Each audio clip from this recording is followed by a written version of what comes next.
사실 이 주제를 발표할까 안 할까 되게 고민을 많이 했는데 이거를 발표하게 되면은 좀 우리 육군이 처참함을 느낄 것 같은 느낌이 들어서 일부 제가 야전에 서 있는 특수 목적을 가진 부대에서만 교육을 하는 건데 오늘 그 부분에 대해서 여러분에게 좀 과감하게 공개를 좀 해야 되겠다라고 생각한 이유는 실질적으로 우리는 지금 뭐 드론이 들어온다 안 들어온다 이런 얘기를 하고 있지만 우크라이나군 같은 경우는 드론을 넘어서 드론과 병행해서 이제는 조잡하지만은 유지부위까지 같이 사람을 대신해서 전쟁을 하고 있는 모습이 보여지기 때문에 이런 모습을 보여줘야지만 확실히 템포가 빨라질 것 같아서 오늘 여러분에게 좀 소개를 하려고 합니다.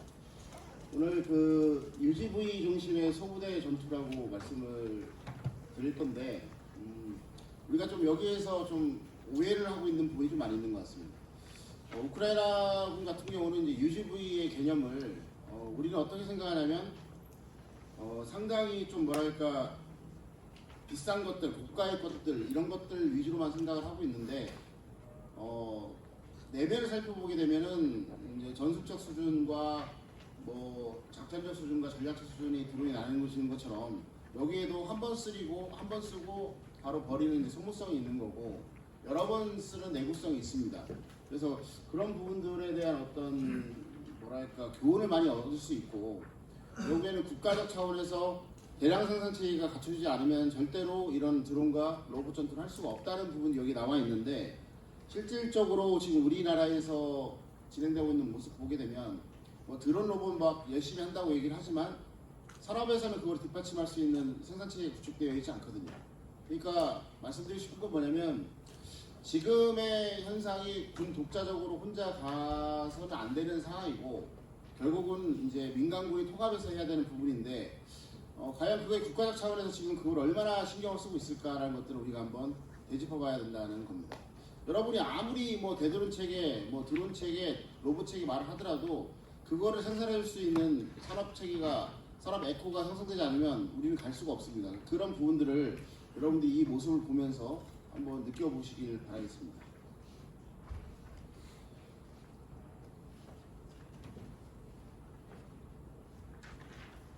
여러 가지를 말씀 좀 드리겠는데 여러분 혹시 이게 어떤 걸로 보십니까? 이게 뭘까요? 한번 아시는 분 계실 텐데. 예. 저 얘의 이름 골리앗이라고 부르는 거고 골리앗으로 부르고 이제 2차 세계전 때 독일군이 사용하던 겁니다. 예, 독일군이 사용하는 건데 저 이쪽에다 폭약을 장착을 해서 돌진해 오는 연합군의 전차 위쪽으로 집어넣어 팍 터지게 하는 상황인데 실질적으로 이게 되게 우스꽝스럽게 포획이 너무 쉽게 되다 보니까 연합군에게 되게 이제 놀림도 많이 받았던 거였거든요. 그런데 우리가 여기서 그걸 다 차치하고 이게 왜 나왔는지를 철학적으로 우리가 분석할 필요가 있는데 이게 왜 나왔을까요?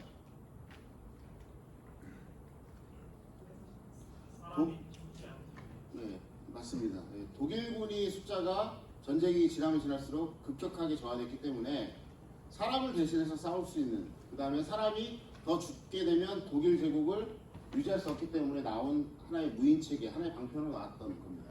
지금 우리가 생각하는 고민과 그런 어떤 과학을 부여했을 때는 유사하게 나온 철학적 배경이 있는 것이고요.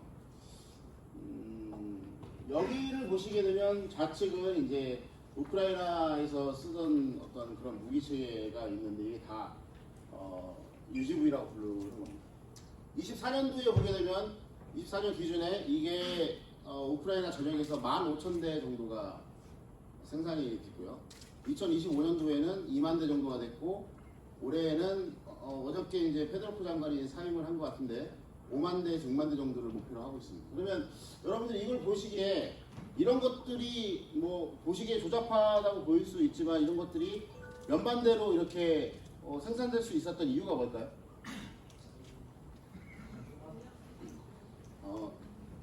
어떤 아이디어를 썼냐면 농업에 쓰이는 기구들을 플랫폼을 써서 그 위에 임무 장비가 없는 간편한 조작으로 이렇게 만들었기 때문에 가능했다는 겁니다.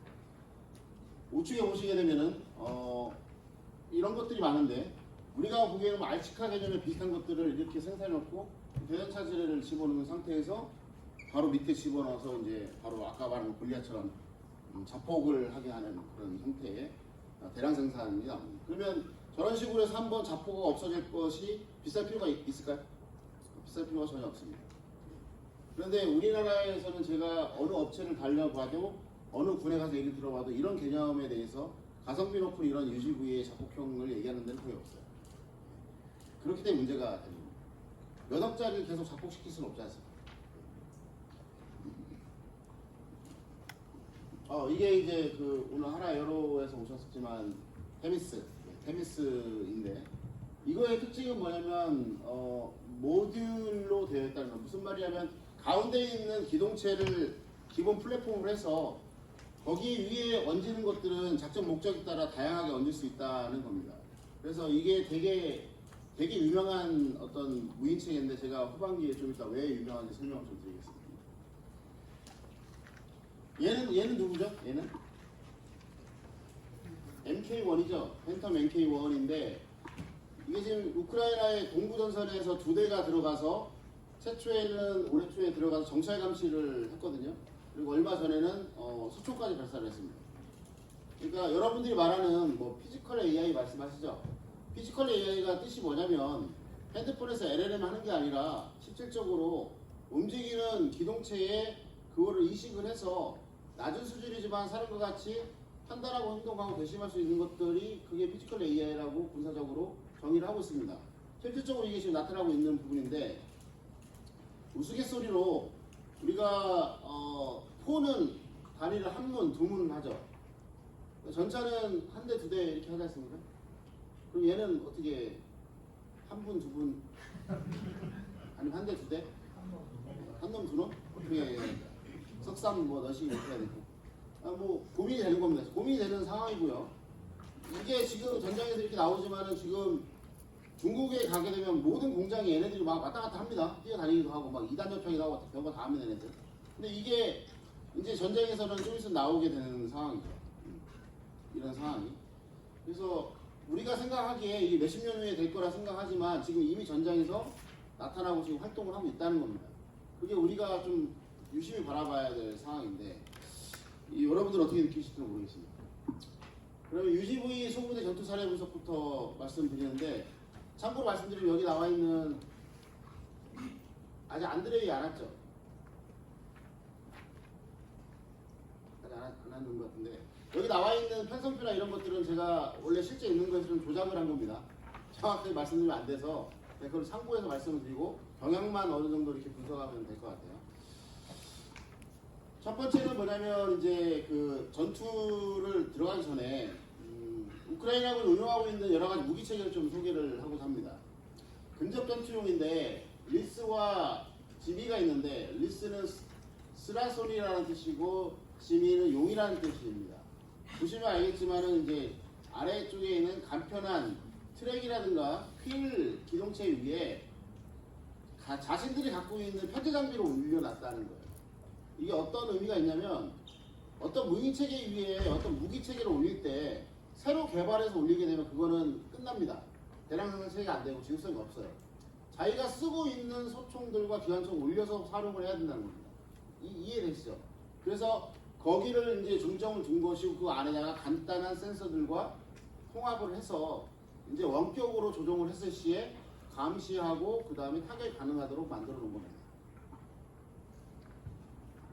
두 번째는 이제 최근에 가장 진화된 모습인데 전투용 프로텍터인데 보시게 되면 좀 깔쌈하게 생겼고 아까보다는 디자인도 좋고 날렵하게 생겼지 않습니까? 몇 년 동안 아까 말씀드린 것처럼 조잡한 형태의 것을 운영해서 전투 데이터가 쌓였기 때문에 이런 식의 어떤 고도화된 것들이 나와 있고 보시면은 밑에 각종 보시면 12.7mm의 브라우닝 M2 기관총을 이제 탑재를 하고 있고 저 장갑 차량 및 저공 비행 항공기와 교전이 가능하다고 합니다. 이런 식으로 현재 전투가 일어나고 있고요. 제가 제일 좋아하는 겁니다. 벌꿀 오소리, 라텔. 네, 여러분 뭐처럼 생겼습니까? 가장 많이 사용되는 이 UGV 중에 하나인데 이게 대전차 지뢰를 심어놓고 원격으로 조정해서 전차와 단갑차, 전술 차량을 폭파시키는 용도로 사용하고 있습니다. 오사단에서 만들어 갖고 왔죠. 오사단에서는 어저께 오신 분 알겠지만 여기다 날개까지 달아서 왔습니다. 그런데 우리는 왜 이거를 못 만들까요? 아니면 안 만들까요? 그럼 여러분 생각하시고 우리 군에서 이거를 운용하는 곳이 있을까요? 없을까요? 일부 특전사령부 이하와 해군의 특수작전부대 이하에서 일부는 자기네들이 개조해서 다 만들고 있습니다. 왜 그러냐면 걔네들 공작수가 있기 때문에 민간에 있는 상용 제품 갖고 오고 자신이 갖고 있는 편제 탄약을 결합해서 쓰는 거거든요. 그래서 공작수가 드론과 로봇, AI를 나가는데 가장 기초적인 기본적인 시작점이자 종말점이 되는 겁니다. 그래서 저는 한 2, 3년 전부터 제가 말씀드린 게 드론과 로봇, AI 혁신을 추구하면서 공작수를 갖고 있지 않은 부대에서 추진한다는 것은 어불성설이라고 여러 차례 제가 강조를 했던 사항입니다. 이건 이제 보호 공공용으로 해서 이제 퍼밋이라고 하는데 힐게이밍용입니다. 이제 아까 말 테미스하고 비슷한 용도로 사용하고 있는 거고요. 그 다음에 물자 운방용에서 이제 볼리아 자유라는 것들은 이것도 되게 좋아하는데 이름 때문에 좋아합니다. 자유. 우크라이나군이 이제 자유를 얘기를 하는 거거든요. 그럼 제가 이제 여태까지 의무성능도 있습니다. 아달 이렇게 하는데 이게 보시면 이 전장에 이제 들어갔을 때 얘가 이걸 끌고 나온 거거든요. 그러니까 제가 모사단에서 이걸 강연을 갔는데 의무대장이 저한테 이제 반기를 들어서 질문을 하더라고요. 그 군에서는 이제 의무 장갑차를 해가지고 적진에다 집어넣고 빠는 게 더 안전하지 않냐 이런 식의 어떤 질문이었어요. 그래서 제가 말을 했습니다. 당신들 그거 근접전투 지역에 집어넣으면 다 표적이다. 한 방에 간다. 그리고 여러분들 TCCC 하시죠? TCCC의 어떤 목적이 뭡니까? 팔이 하나 또는 다리가 하나 잘리더라도 목숨을 살린다는 겁니다. 왜? 근접전투 지역에서는 완벽하게 100% 후송이라든가 살릴 수 없기 때문에 그게 전술을 담아서 어느 정도 안전한 지역까지 빼내는 상태에서 이제 안전 후송을 하거든요. 근데 제일 중요한 거는 근접전투 지역에서는 무조건 목숨만 살리자는 개념에서 TCC가 나온 거예요. 그런데 이제 우리는 그런 전장상으로 전투를 안 해왔기 때문에 근접하고 있는 최전선까지 의무 장갑차를 집어 넣으려고 하는 생각을 하게 되면 요새는 자폭들은 얼마나 많고 대전차 무기가 얼마나 많은데 오히려 여러분들이 전우가 다쳐서 그걸 후송하는 차량이 내 눈앞에서 그게 폭파됐을 때 어떤 심리적인 효과가 나타날 건가를 우리는 아무 생각하지 않는다는 겁니다. 그래서 얘네들은 이런 식으로 해서 우선은 빨리 빼고 그 다음에 어느 정도까지 뺀 다음에 그 다음에 장갑차로 해서 빼는 그런 형태로 이제 이런 무인체계를 운영하고 있는 겁니다.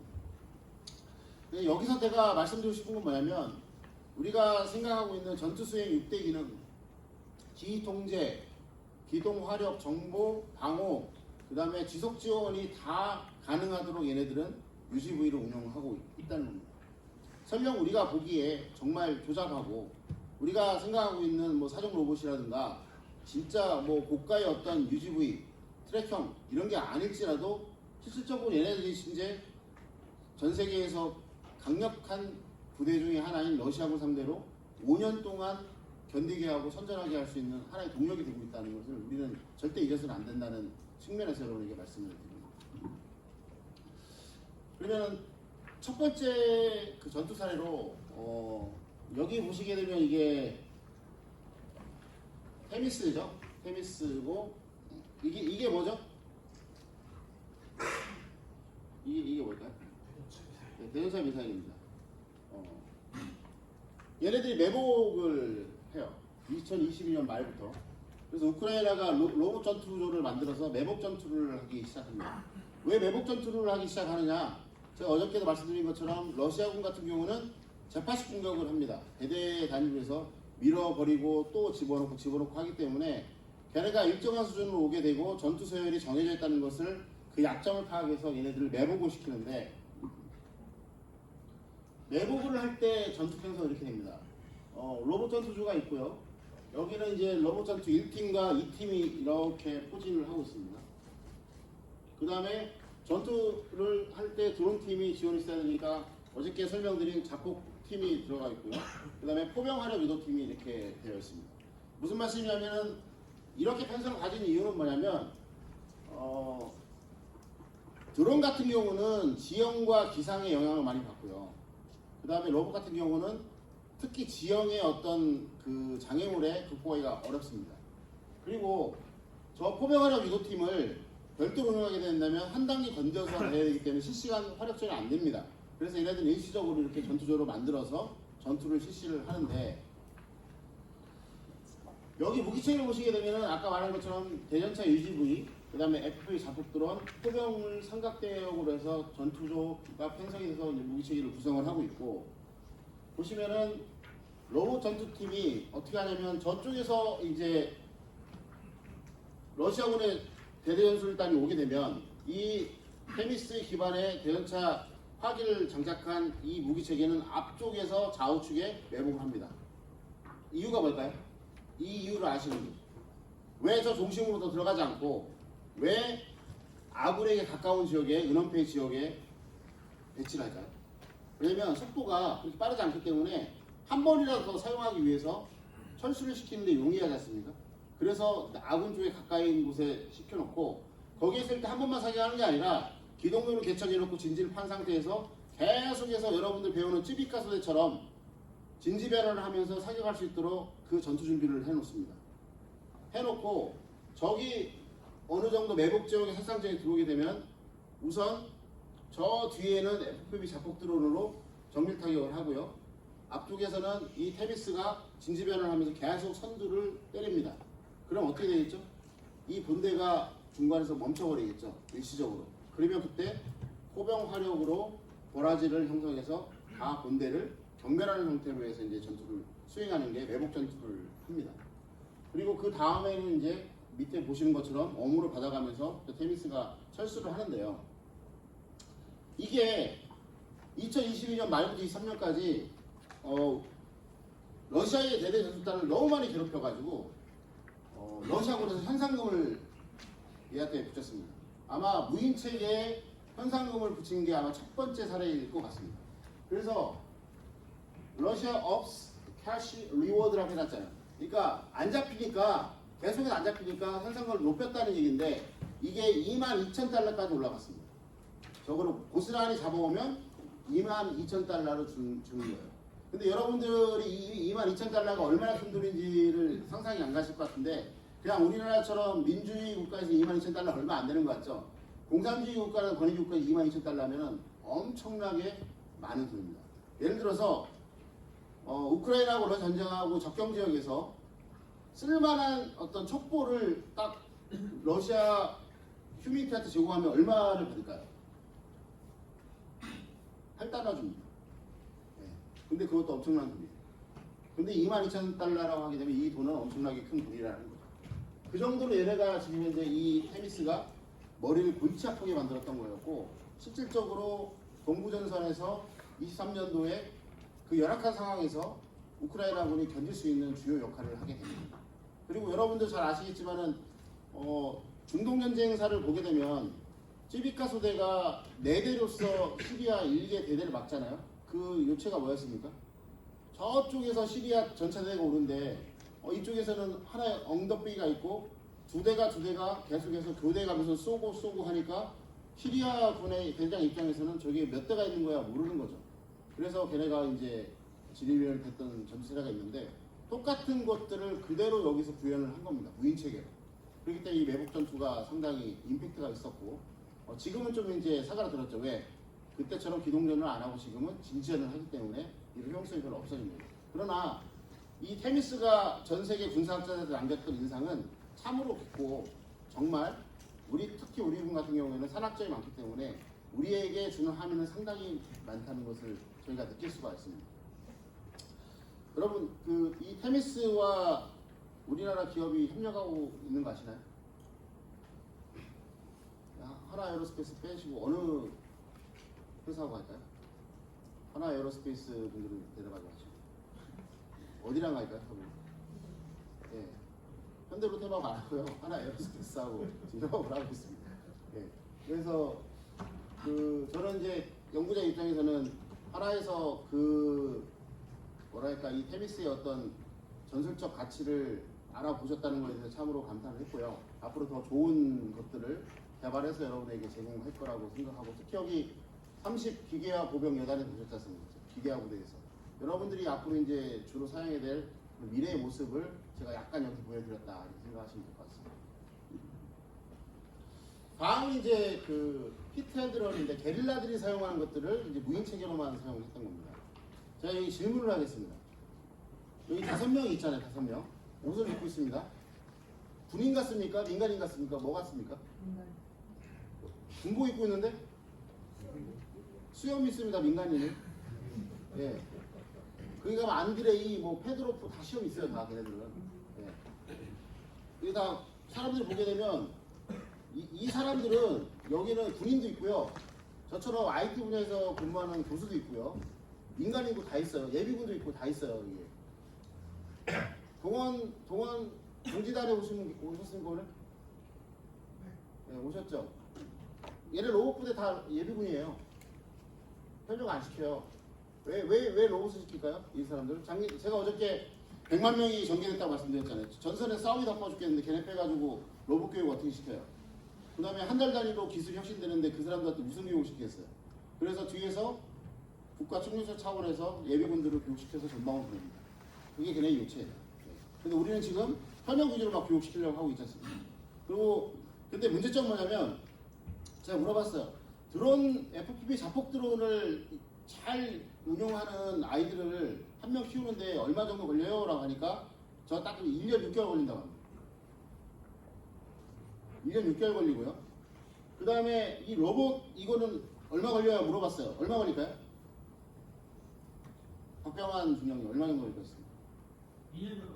네, 거의 2년 정도 걸립니다. 왜? 예전에 우리가 우크라이나 전쟁 최초에 나왔을 때 러시아 그 기갑병들이 막 도망가고 그랬잖아요. 훈련 안 됐다 하면서 그 당시에 그때 인터뷰 기억나십니까? 맥메스터 장군.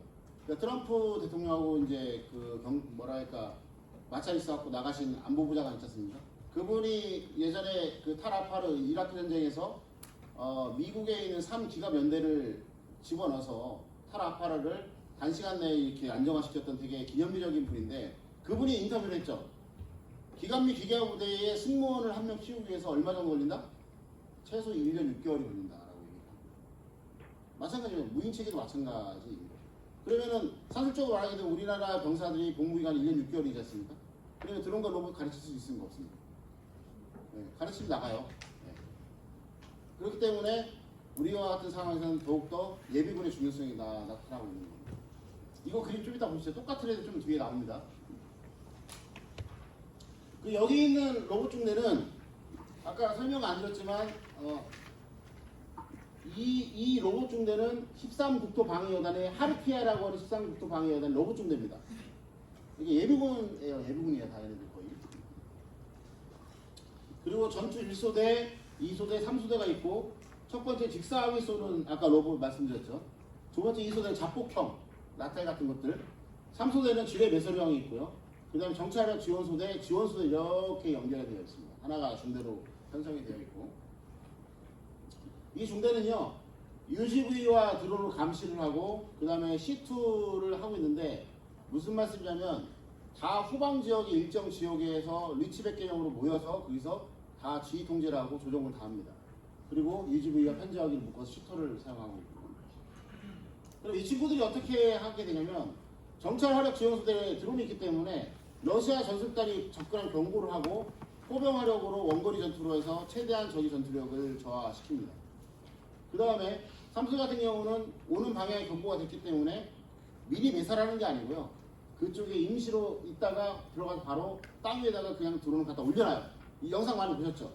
그러면은 전진하던 그 대대전수단이 최초에 드론으로 정찰할 때는 아무것도 없었는데 갑자기 이 드론이 그 UGV가 이제 대전차 그 지뢰를 몇 개를 갖다 놓게 되면 선두에서 오고 있는 러시아군의 입장에서는 어떤 생각이 들까요?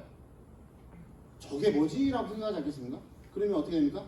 본대가 정지를 하고 좌우쪽 소산하게 되어 있습니다. 그게 전술적 기본입니다. 저도 기계화부대에서 대대장까지 했기 때문에. 그 다음에 결국에는 그런 식으로 딱 멈추게 되면 똑같습니다. 아까 선두는 UGV 위주로 정밀 타격을 하고 후미는 FPV 자폭 드론 위주로 정밀 타격을 한 다음에 그 가운데에 모여 있는 아이들 본대를 바로 포병화력으로 다 전밀 타격하는 방식으로 가는 거예요. 그렇게 하면서 계속 진지 변화를 계속해서 1선, 2선, 3선 이렇게 하는 겁니다. 이게 무슨 말이냐면 우리나라 교대를 보게 되면 방어를 하게 되면 방어 앞에 뭐가 있죠? 전투 전초가 있죠. 전투 전초 앞에 뭐가 있습니까? 일반 전초가 있잖아요. 걔네가 뭐예요? 우리의 더듬이지 않습니까? 그래서 저기 오는 것들 사전에 경고하고 제한적인 범위 내에서 전투를 하게 되지 않습니까? 비격을 다 그렇게 하잖아요. 근데 얘네는 어떻게 한다? 그거를 다 무인 체계를 하고 있고 유무인 목합으로 개념으로 적용한다면 전투 전초가 한 개가 더 생기는 거 있죠. 뒤에는 유인의 전투 전초, 앞에는 무인의 전투 전초. 또 일반 전초도 가까운 쪽에는 유인의 일반 전초, 먼 쪽에는 무인의 일반 전초가 되기 때문에 실질적으로 사람이 더 많이 안 가고 대량 생산만 할 수 있다면 4개의 사전 더듬이를 만들어서 적에게 더 큰 피해를 줄 수 있다는 겁니다. 그 전투를 여기에서 히트앤드런으로 여기에서 얘네들 보여준 거고. 그래서 이게 보시게 되면 로봇 산업 선택에 구축을 하고 저거가 되기 때문에 비격촉 무인 전투가 가능한 것이고 이게 우크라이나가 병력 자원 부족 현상을 상쇄를 하게 된 겁니다. 그래서 이런 부분들이 보게 되면 more than 200 companies in Ukraine involved in ground drone production 딱 나오지 않습니까? 이거를 개발하는 어떤 대량 생산하는 곳이 200개 정도가 있는데 실질적으로 우크라이나 가보시게 되면 저기 다 어디에 있다? 생산시설이 다 지하에 있습니다. 거의 다 지하에 있습니다. 다음은 이제 이거는 제가 이걸 보고 엄청나게 이제 놀랐거든요. 습격을 합니다. 습격 로봇이. 근데 여러분들 이 3독립공격여단은 현역입니다. 현역에서 NC-13이라는 부대를 만들어서 습격을 하는데 러시아 탄약고를 습격합니다. 이게 어떤 의미냐면 탄약고는 진지의 앞에 있습니까? 중간에 있습니까? 저 뒤쪽에 있습니까? 후방에 있잖아요. 안전성을 하기 위해서. 그러면 얘네들이 후방까지 뚫고 들어가 습격을 했다는 거예요. 그러니까 뭐 10km, 20km 가서 한 게 아니라 몇십 킬로 후방에 있는 임시 탄약고지 뭔지 모르겠지만 거기까지 습격을 하고 뚫고 들어가서 때렸다는 겁니다. 사람 없이 로봇으로만. 이 NC-13의 부대 편성은 로봇 전투팀, 드론 전투팀, 포병하러 유도팀인데 여기 로봇 전투팀 자폭형으로만 되어 있는 거고요. 정찰 드론, 리치백 아까 개념을 하고 자폭 UGV 공격 드론 포병하라고 해서 합니다. 그럼 최초에 드론 전투팀 같은 경우는 들어가는데 이 작전명이요 오퍼레이션 사무라이였어요. 사무라이 보시면 닌자들 있잖아요. 닌자들 누구 죽이러 갈 때 막 까면서 분명하고 막 갑자기 지붕에 내려와고 쏘고 막 내려가서 탁 쏘고 도망가지 않습니까? 치고 빠지기를 하는 건데 그게 어디 있습니까? 적진의 수장의 집으로 들어가죠. 그거는 적진에 더 깊숙한 곳에 있기 때문에 오퍼레이션 사무라이라는 작전명을 하고 간 거예요.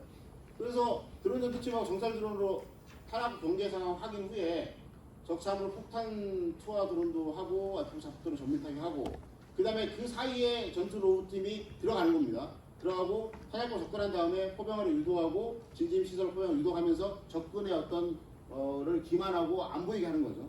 그 다음에 자폭형 로봇으로 탄약고 주변 울타리 격보관에 생산해서 정밀 타격하고 똑같은 방법으로 이제 나머지를 잔재수탄을 하는 건데 다음 네. 여기 한번 보시죠. 이 영상이 그대로 나와 있거든요. 한번 보십시오. 내려가 주죠.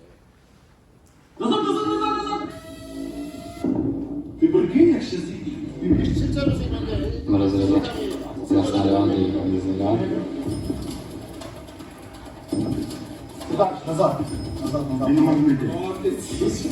잠깐 정리. 방금 좌상단에 보게 되면 돈이 막 왔다 갔다 했죠. 그게 뭘까요? 네, 포인트입니다.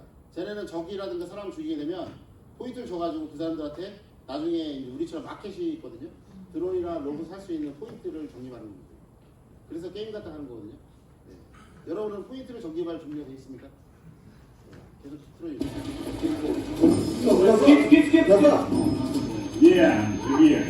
여기가 이제 위치백 주입니다.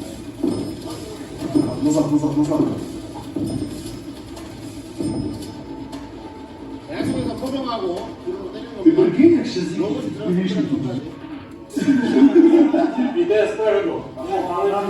로봇이 들어가서 지금 계속 포인트 올라가고 있어요. 매빅입니다. 저 매빅. 작곡들은 가죠. Well, awesome. Yeah. 이게 뭐였어? 이게 계속 이제 로봇이 가면서 확인하는 거예요. 네.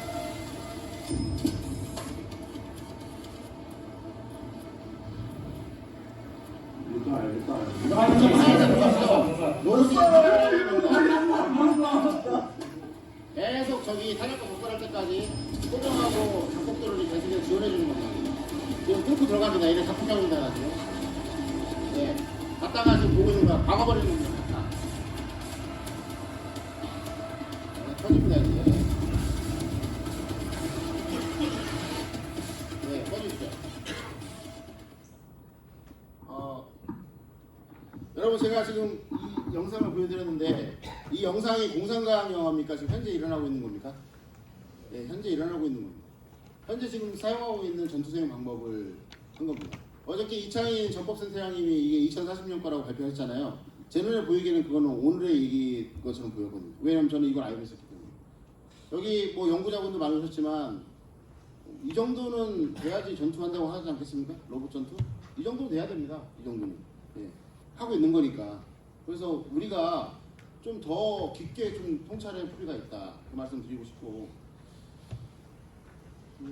다음으로는 제가 이제 여기서 나오게 되면 항상 이게 문제인데요. 네네. 보시게 되면 이제 특성을 보게 되면 지금 드론 전담부대에 이어서 로봇 전투 전담부대가 별도로 생기고 있습니다. 이쪽에 좌측에 보시면 저기 하르티아라는 부대고요. 가운데 있는 게 이제 저희 아까 3 돌격 공격 여단이고 저쪽 공격 여단에서 이제 차량을 통해 가지고 드론처럼 이 로봇을 전투를 수행하는 전투 로봇 팀의 한 개 편성입니다. 다 기동화 되어 있습니다. 네, 제가 설명드릴게요. 이 사람들은 군인입니까 아닙니까? 아까 최초의 영상 그 보였죠? 이 사람 군인. 그 중에 3명이 똑같은데 아까 되면 군인이라고 해 지금 군인이 아니라고 합니까? 예? 이 사람 군인처럼 보여 안 보여요? 솔직히 말씀하세요. 군인처럼 군인입니다. 이 사람 군인이에요. 군인. 이 사람은 군인이 아니에요. 군인이 아니에요. 이 사람은 군인이 아니에요. 군인이에요. 여군이에요. 여기 군인이에요. 얘 군인이 아니에요. 무슨 말이냐면 저런 식으로 해서 민간군이 혼합되어 있는 편성을 갖고 있는 이유가 뭐다? 이 무기체계가 계속 전투를 하면서 데이터가 쌓이면 계속 혁신해야 하지 않습니까? 일반 현역군인은 그런 능력이 없어요. 그러니까 멍청하다는 게 아니라 그거 안 해봤잖아요. 소총수한테 저거 하라고 할 수 있습니까? 못해요. 왜냐면 시스템이 바뀌게 되면 오퍼레이팅 시스템이 다 바뀌게 되고 조정도 다 바뀌기 때문에 그걸 습자라는 거는 감이 있는 사람이 안 된다는 겁니다. 그래서 1년 6개월에서 2년이 걸린다는 겁니다. 그래서 여기 695 정작부에서 보셨는데 생각 잘 하십시오. 드론 파일럿하고 그다음에 대드론 오퍼레이터 그다음에 로봇 이제 파일럿을 어떻게 운용할지를 여러분들이 잘 생각해야 되는데 실질적으로 임무를 수행하고 있는 사람한테 이거 운용해라고 하게 되면 전투 와중에 20km에서 50km 늘어나면 바로 입에서 쌍시옷 나옵니다. 전투 안 됩니다. 예. 그거 잘 활용하십시오. 두 번째 무기체계 같은 경우는 가성비가 최고입니다. 물론 이제 고가의 유지비도 있어야 되지만 전방에 나가서 하는 것들은 한 번 가면 못 돌아올 가능성이 높겠죠. 그런 것들을 비싼 걸로 하면 되겠습니까? 안 되겠습니까? 안 됩니다. 그래서 오사단이 만든 게 뭐예요? 주변에 그 아시가 얼마예요? 그거? 어저께? 20만 원. 20만 원으로 저게 그 전차 하나 때려 잡으면 얼마나 좋습니까? 예.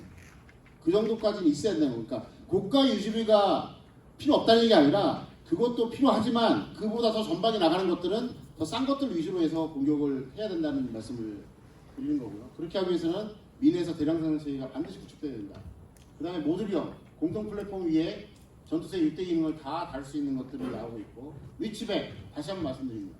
비적격 전투를 하기 위해서 리치백 개념이 반드시 실행이 돼야 됩니다. 그래서 어저께 제가 판도라의 상자를 열었다고 말씀하셨는데 저거 되려면 통신 데이터 링크 반드시 돼야 되는데 제가 보기엔 앞으로는 유명복합 전투 체계를 구축함에 있어서 제가 지금 말씀드린 통신과 데이터 링크를 어떻게 유하이 보장할 것이냐 그게 핵심적인 사항일 것 같습니다. 세 번째는 피지컬 AI. 뭐 더 이상 말씀 안 드릴 거고요. 싸우는 방법을 보게 되면 제가 카이스트에서 교수를 하고 있기 때문에 저희 카이스트의 특징이 뭐죠? 그림을 거꾸로 놓고 테레비도 거꾸로 놓고 봅니다. 근데 저는 이제 전 총장님처럼 이렇게 해보니까 안 보여서 그렇게 못하고 양쪽으로 이렇게 뉘어놓은 거는 다 보입니다. 여기 보시면 From Soldiers to Machine. 그다음 밑에 보면 Battlefield from a Screen 나오지 않습니까? 이게 지금 현재 우크라이나군의 로봇 전투의 어떤 모든 것을 다 두 개의 구로 설명하라면 저렇게 나올 것 같습니다. 예, 다음. 내가 해야지. 그 다음에 제2의 전파전쟁이라는 말이 나오고 있는데 저거 UGV 보게 되면 밑에 보면 광섬이 달려있죠. 어저께 우리가 논의했을 때는 광섬이와 파이버 옵틱스 드론만 봤지만 파이버 옵틱스 이거 뭐 UGV가 나오는데 왜 그럴까요? 어저께 오사나 주임원사님께서 정보를 찔르셨는데 결정적 전투와 작전이 일어나는 그 지점에서는 적도 재밍을 한다. 이게 되시죠? 우크라이나 미국을 왜 만들었을까? UGV를 사용했을 때 잼버가 얘네들을 향하고 있기 때문에 이걸 단 겁니다. 이해되시죠? 그 다음에 미국에 있는 100일 공정상 공수사단이라든가 75 레인저 연대도 결정적인 전투 지역에서는 다 이 파이버 옵틱 모듈로 바꿔낍니다. 특수작전 부대도. 왜? 그 지역은 내가 꼭 지켜야 될 곳은 뭐가 있다? 재밍, 스푸핑이 됩니다. 그래서 그거를 방해받지 않고 원샷, 원킬을 하기 위해서 반드시 저런 모듈을 갖다 껴놓고 운용을 한다. 이거 되게 우리에게 신선한 겁니다. 모든 걸 다 파이버 옵틱으로 만들 수 없지만 결정적인 지점에서는 분명히 재밍과 스푸핑과 같은 전파 방해가 오기 때문에 저런 식으로 방해가 받지 않고 내 목적을 단시간 내에 내가 원하는 시간 장소에서 달성하기 위한 저런 파이버 옵틱을 지금 운영하고 있다는 것들도 우리가 유심히 바라봐야 될 것 같습니다. 오사는 언제 보여주십니까? 이거 언제 보여주실 거죠? 10월 정도는 10월 정도 되면 보여주기 때문에 후반기에도 저희가 이와 비슷한 행사를 할 건데 그때 아마 여러분에게 또한 공개가 될 것 같습니다. 지름이 응답인데 이거는 지름이 응답을 안 하고요. 그냥 여러분에게 신선한 아이디어를 인풋했다는 의미에서 그냥 여기 마치도록 하겠습니다. 네, 감사합니다.